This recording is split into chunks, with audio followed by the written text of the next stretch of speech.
तो देखिए डेरिवेटिव्स में बात हो रही थी, इससे पहले हमने डेरिवेटिव्स का एक फॉर्मूला आपको समझा दिया है। क्या था फॉर्मूला? dx का power n upon dx is equal to n into x का पावर n माइनस 1। अगर आपने उस वीडियो को नहीं देखा तो एक दफा जरूर देख लीजिएगा, आपको समझ में आ जाएगा। आज हम बात करेंगे ट्रिगोनोमेट्रिक्स फॉर्मूला के बारे में। किसके बारे में बात करेंगे? ट्रिगोनोमेट्रिक्स। ट्रिगोनोमेट्रिक्स फॉर्मूला मतलब डिफरेंशिएशन वाला, ठीक है। डिफरेंशिएशन हम जब साइन को करते हैं तो वो क्या होता है? कॉस, और जब कॉस को करते हैं तो वो क्या होता है? माइनस साइन, और जब टैन को करते हैं तो वो क्या होता है? सेक स्क्वायर, और जब कॉट को करते हैं तो वो क्या होता है? माइनस कॉसेक स्क्वायर, और जब सेक को करते हैं तो वो क्या होता है? सेक और टैन, और कॉसेक को करते हैं तो वो क्या होता है? माइनस कॉसेक और कॉट। आपने एक बात नोटिस किया होगा कि हमने इस फॉर्मूला को बोलते समय इसका एंगल नहीं बोला, मतलब एक्स नहीं बोला। क्यों नहीं बोला? इसलिए कि इसका एंगल क्या नहीं है? फिक्स नहीं है, वो वेरी करेगा, ठीक है। फिलहाल हम अभी इसको एक्स में क्या करेंगे? याद करेंगे, लेकिन ये ऐसा नहीं है कि एक्स में ही रहेगा, मतलब ये वेरी करेगा। कभी एक्स के जगह पर थीटा आएगा, कभी अल्फा आएगा, कभी बीटा आएगा, कुछ भी आ सकता है, ठीक है। बस हमको सिर्फ इतना समझना है कि जो साइन है, अगर हम उसको डिफरेंशिएट कर रहे हैं, साइन विदाउट पावर, पावर नहीं, तो अगर हम साइन को डिफरेंशिएट करेंगे तो वो क्या होगा? कॉस, ठीक है। और कॉस को डिफरेंशिएट करेंगे तो वो क्या होगा? साइन, माइनस में होगा। और टैन को डिफरेंशिएट करेंगे तो वो क्या होगा? सेक स्क्वायर, ठीक है। अभी हमने यहाँ पे एंगल क्या यूज किया है? एक्स यूज किया, तो हम बोलेंगे कि d sine x upon d x is equal to cos x. Same इसी तरह से d cos x by d x minus sine x, d tan x by d x sec square x, d cot x by d x minus cosec square x, और d sec x by d x क्या होगा? Sec x into tan x, और d cosec x बटा d x क्या हो जाएगा? Minus cosec x into cot x, ठीक है।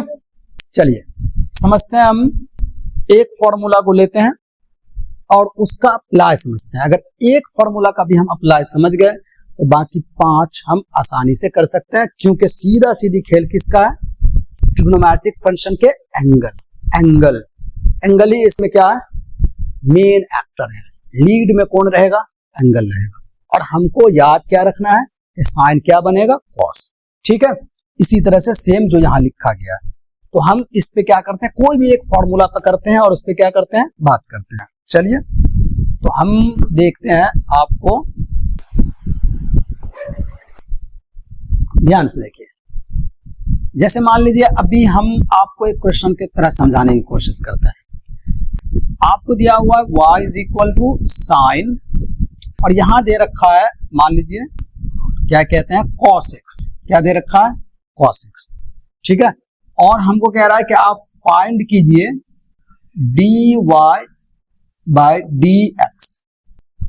तो इस क्वेश्चन में अगर आप ध्यान से देखिएगा तो आपको जो फंक्शन दिया हुआ है y, उसको डिफरेंशिएट करना है किसके रिस्पेक्ट में? x के रिस्पेक्ट में। हम इसके अकॉर्डिंग काम करते हैं, और हम इस फंक्शन को जो y हमको दिया हुआ है, हम उसको x के रिस्पेक्ट में क्या करते हैं? डिफरेंशिएट करते हैं। ध्यान से एकदम अच्छे से बोर्ड पे नजर रखिएगा और मेरी बातों को एकदम अच्छे से सुनिएगा। अगर आज तक आप डेरिवेटिव से डर रहे थे तो आज के बाद आप डरिएगा नहीं। सिर्फ ध्यान से अच्छे से क्या करते रहिए? देखते रहिए, और लाइन बाय लाइन जितना भी वीडियो हम अपलोड करें उसको लाइन बाय लाइन देखते जाएंगे। तो हम यहां लिखेंगे डिफरेंशिएटिंग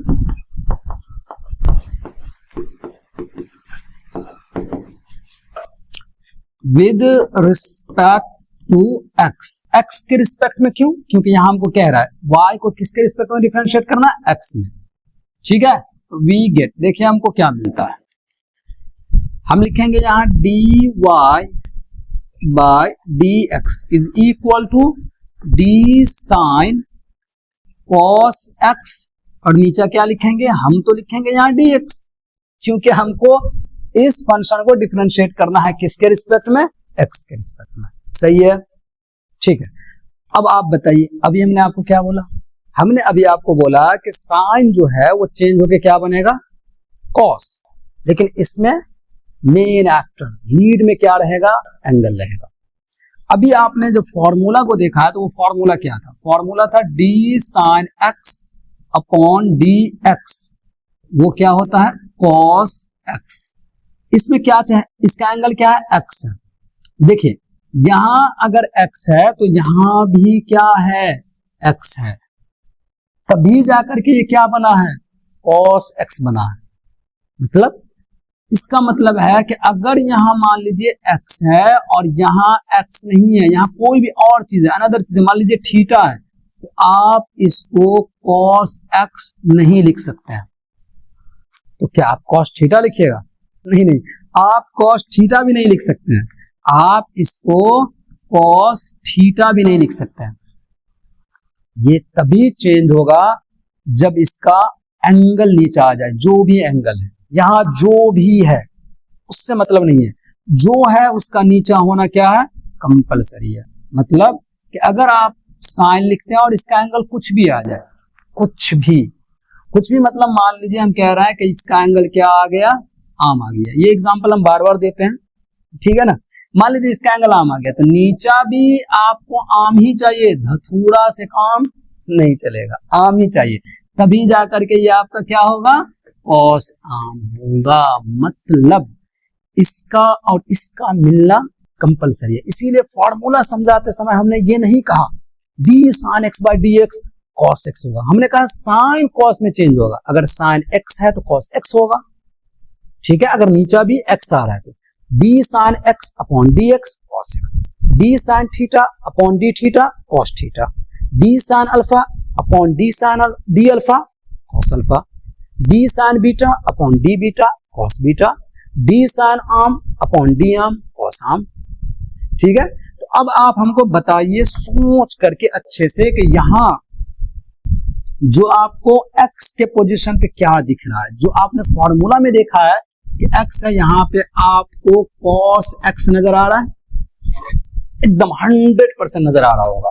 sin x होना चाहिए तो sin cos x है, मतलब साफ है कि x का पोजीशन किसने ले रखा है cos ने। तो सिंपल है, आप इसको क्या करोगे, आप लिखोगे d sin, यहां आपका x का पोजीशन अगर cos ने ले रखा है तो नीचा भी x के पोजीशन पे क्या आना चाहिए cos x आना चाहिए।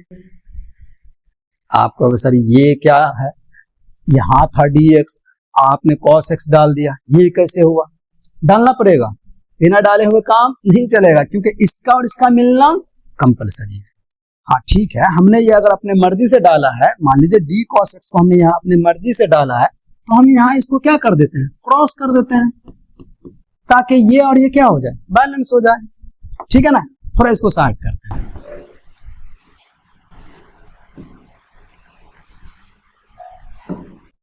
देखिए ध्यान से, सही है।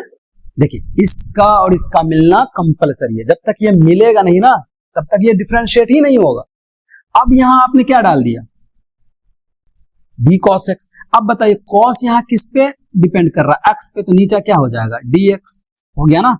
ये और ये बैलेंस है तो d sin cos x बट्टा dx ही ना बच रहा है। अब आप इसको लिखिए d sin, अगर आप इसको x बोल रहे हैं, d sin x upon dx cos x होता है, तो आप d sin cos x बट्टा d cos x को क्या लिखिएगा cos तो लिखिएगा, लेकिन x के पोजीशन पे भी आप क्या लिखिएगा cos x लिखिएगा। आ रहा है समझ में, ठीक है। और यहां देखिए d cos x by dx ये क्या हो जाएगा माइनस sin x। अभी आपने इस फॉर्मूला को यहां देखा है, देखिए d cos x by dx क्या हो रहा है माइनस sin x, और d sin x by dx क्या हो रहा है cos x, और यहाँ x का पोजीशन किसने ले रखा था cos x, इसीलिए यहाँ cos x डालना जरूरी था। इसको चेन रूल भी कहा जाता है, ठीक है, धीरे धीरे हम समझेंगे। अब आप बताइए कितना स्टूडेंट यहां से आगे क्या करता है, इस cos को cos स्क्वायर लिख देता है। आप कैसे लिखिएगा, ये cos x इस cos का क्या है एंगल है। क्या आपको इस cos का एंगल अलग से कुछ भी दिख रहा है? नहीं दिख रहा। ये स्क्वायर तभी होता है जब इस cos का भी एंगल क्या रहता x रहता और फिर रहता cos x, तब ये होता cos स्क्वायर x। लेकिन यहाँ ये cos x जो है ये x के पोजीशन पे है तो ये ऐसे ही रहेगा। बाकी इसको आप मल्टीप्लाई कर दीजिए तो प्लस माइनस क्या होगा माइनस, और ये हो जाएगा cos x और ये हो जाएगा sin x। ये इसका क्या हो गया आंसर हो गया। आया समझ में। इसी तरह से हम क्या करते हैं ट्रिग्नोमेट्रिक का फॉर्मूला को अप्लाई करते हैं, कोई भी फॉर्मूला हो, कोई भी, किसी भी तरह का फॉर्मूला हो, आपको सिर्फ कुछ चीजें याद रखनी है जो हम बोले हैं शुरू में कि साइन जब भी चेंज होगा वो कॉस में होगा डिफरेंशिएशन में, और कॉस जब भी चेंज होगा वो माइनस साइन होगा। अब एंगल एक्स रहेगा तो एक्स लिखेंगे, थीटा रहेगा तो थीटा लिखेंगे, अल्फा रहेगा तो अल्फा लिखेंगे, बीटा रहेगा तो बीटा लिखेंगे। अब क्वेश्चन में क्या रहेगा, मान लीजिए जैसे यहाँ पे आपको इस क्वेश्चन में दिया हुआ था, चलिए एक और कर लेते हैं, क्या है एक और कर लेते हैं, कोई दिक्कत नहीं है। और आपके पास एक क्वेश्चन है वो है tan, और यहाँ है इसका एंगल क्या है sin x, ठीक। और इसमें आपको कह रहा फाइंड कीजिए dy बाई dx। तो दोबारा से आप इसको किसके रिस्पेक्ट में डिफरेंशिएट कीजिएगा, x के रिस्पेक्ट में, क्योंकि आपको वो कह रहा है, क्वेश्चन करने वाला आपको कह रहा है कि आप ना y को किस में चेंज करो, x में चेंज करो। तो आप जब इसको सॉल्व कीजिएगा तो आप यही लिखिएगा डिफरेंशिएटिंग, ऊपर लिख दिए हैं, अगर दिक्कत हो तो आप ऊपर देख सकते हैं, differentiating with respect to x we get, इसकी बात बोले, इसकी ये जो डॉट डॉट किया है, ठीक है। तो हम यहां लिखते हैं dy अपॉन dx is equal to d tan sin x, और नीचा लिखते हैं हम dx, क्योंकि लिखेंगे x, क्योंकि करना किसके रिस्पेक्ट में है, x के रिस्पेक्ट में। अब आप बताइए क्या आप इसको जो देख रहे हैं गौर से, d के साथ क्या लगा, tan लगा है ना, ये भी देखना है d के साथ क्या लगा, tan लगा है। तो आप tan का फॉर्मूला सोचिए, आइए इधर सोचवाते हैं। आपने tan को अगर x में क्या किया है, लर्न किया है, तो ये क्या हो जाता है d tan x by dx, ये होता है sec स्क्वायर x, ठीक है। अब इसमें क्या खास है, एंगल, मेन एक्टर लीड में कौन है, एंगल, यहां है x, तो यहां भी क्या होगा x, तभी जाकर के ये होगा sec स्क्वायर x। ये सभी ट्रिगोनोमेट्रिक फंक्शन में होगा जितना हमने आपको अभी बताया सब में। तो यहां अगर मान लीजिए एक मिनट के लिए कि अगर यहां x ना होकर के थीटा होता, तो आपको क्या लग रहा है, क्या लग क्या रहा है कि नीचे आप x में इसको आप sec स्क्वायर थीटा लिख लोगे, नहीं लिख पाओगे। आपको अगर यहाँ थीटा है तो नीचे थीटा ही होगा, तभी जा करके ये होगा sec स्क्वायर थीटा। समझ में बात आ रही है, ठीक है। तो अब आप गौर से देखिए यहाँ पे इस क्वेश्चन को, आप tan को देख रहे हैं, और जहां पे x होना चाहिए या थीटा होना चाहिए वहां पे क्या है sin x, बिल्कुल सही पकड़ रहा है। यहां आप जिस पोजीशन पे आप x को देख रहे हैं वहां पे क्या है sin x।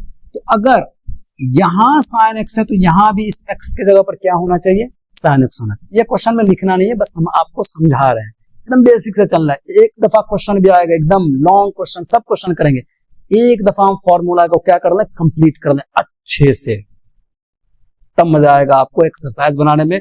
सवाल आप समझिएगा और बहुत अच्छे से समझिएगा, ध्यान से देखिए क्या है यहाँ पे।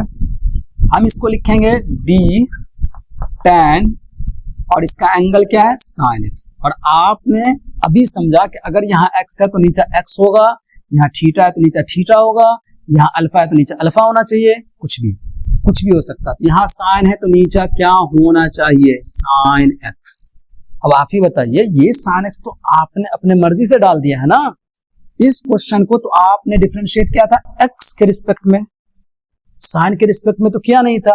तो ये d sin x आपने अपनी मर्जी से डाला, इसीलिए इसको क्या करना पड़ेगा, यहाँ क्रॉस करना पड़ेगा। यहाँ d sin x लिखे, अब sin देखिए किस पे डिपेंड कर रहा है, x पे, तो नीचे क्या हो जाएगा dx, हो गया, सिंपल है। अब देखिए d tan, अगर आप इसको थोड़ा देर के लिए x बोलिए तो d tan x बट्टा dx है कि नहीं, अगर इसको थोड़ा देर के लिए आप थीटा बोलिए तो d tan थीटा बट्टा d थीटा है कि नहीं, अगर आप इसको थोड़ा देर के लिए अल्फा बोलिए तो d tan अल्फा बट्टा d अल्फा है कि नहीं, तो ये क्या होगा sec स्क्वायर अल्फा, अगर ये अल्फा है तो, लेकिन ये अल्फा नहीं है, sin x है। तो आप इसको क्या लिखिएगा, आप इसको लिखिएगा sec स्क्वायर sin x, क्या लिखिएगा sec स्क्वायर sin x, और ये d sin x by dx क्या हो जाएगा cos x। तो फाइनली ये आपका क्या हो गया, ये आपका हो गया आंसर, ठीक है। तो चलिए फिर ठीक है, फिर मिलते हैं नेक्स्ट वीडियो में। और अगर आपको अच्छा लग रहा है, मतलब लग रहा है, अगर अच्छा आपको ऐसा लग रहा है कि आप समझ रहे हैं, तो जो जरूरतमंद स्टूडेंट है उसके पास पहुंचाइए इस वीडियो को, ठीक है। और थोड़ा सा बस लाइक कर दीजिए ताकि थोड़ा मोटिवेट हो और वीडियो डालने में थोड़ा अच्छा लगे, ठीक है। फिर ठीक है, मिलते हैं नेक्स्ट वीडियो में, तब तक अपना ख्याल रखिएगा, अल्लाह हाफिज।